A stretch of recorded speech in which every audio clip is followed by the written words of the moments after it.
नाजरीन, क्या आपने कभी सोचा है कि हमारे डॉक्टर्स अद्वियात के नुस्खों पर हमेशा ब्रांड्स और महंगी अद्वियात ही क्यों लिखते हैं, जबकि इसी फार्मूले में मार्केट में दर्जनों सस्ती अद्वियात भी मौजूद होती हैं। तो हमारे डॉक्टर्स हजरात वहाँ मुतल्लिका दवाई का आम फार्मूला नाम लिखने के बजाय कंपनी का ब्रांड नाम लिखने पर ही क्यों जिद करते हैं? इसका असल राज क्या है? डॉक्टर्स की इस वारदात को समझिए। जब मरीज डॉक्टर के पास जाता है, डॉक्टर उसके लिए एक दवा तजवीज़ करता है और वो दवा 10-20 कंपनियां तैयार कर रही होती हैं। इस दवा के दो नाम होते हैं, एक जो सबका यकसा होता है और एक ब्रांड नेम होता है जो हर कंपनी का अलग अलग होता है। भारत और बांग्लादेश में ये कानून बन चुका है कि डॉक्टर सिर्फ दवा का नाम लिखेंगे और किसी खास कंपनी या ब्रांड दवा का नाम नहीं लिखेंगे। बांग्लादेश जैसे मुल्क में सिर्फ 20% अद्वियात ब्रांड्स के नाम से लिखी और तजवीज़ की जाती हैं। जब दवा का नाम लिख दिया,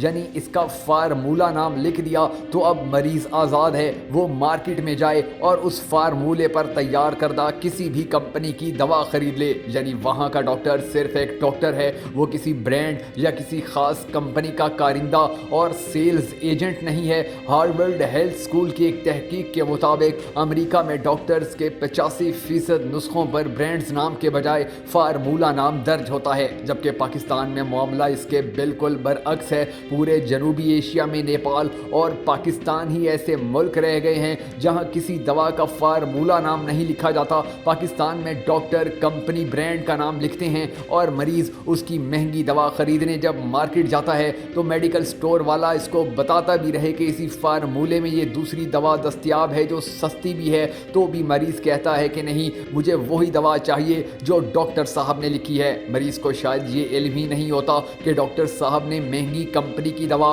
उसकी सेहत के लिए नहीं लिखी, बल्कि इसलिए लिखी है कि उनका मुतल्लिका कंपनी के मेडिकल रैप से मामला तय पा चुका है।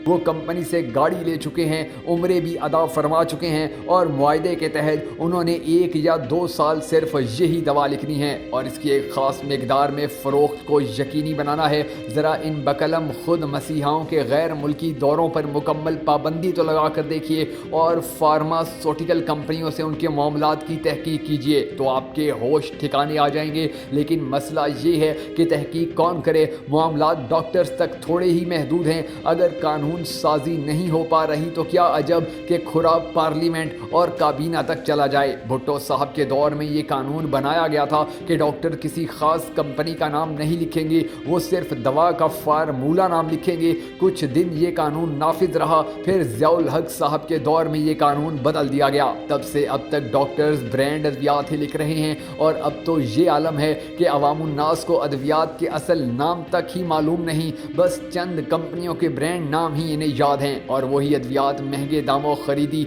और इस्तेमाल की जा रही हैं। मिसाल के तौर पर दवा का असल नाम पैरासिटामोल है, लेकिन ब्रांड पेनाडोल का मशहूर कर दिया गया है, हालांकि ये दवा और नामों से भी दस्तयाब है। ऐसी अद्वियात की एक तवील फहरिस्त है जिनके ब्रांड नाम की कीमतें उनके फार्मूला नाम से कई गुना ज़्यादा हैं, लेकिन यहाँ ना कोई पॉलिसी है, ना कोई किसी को पूछने वाला है और ना ही किसी को गरीब मरीजों की फिक्र है। यहाँ जिसकी लाठी उसी की भैंस है।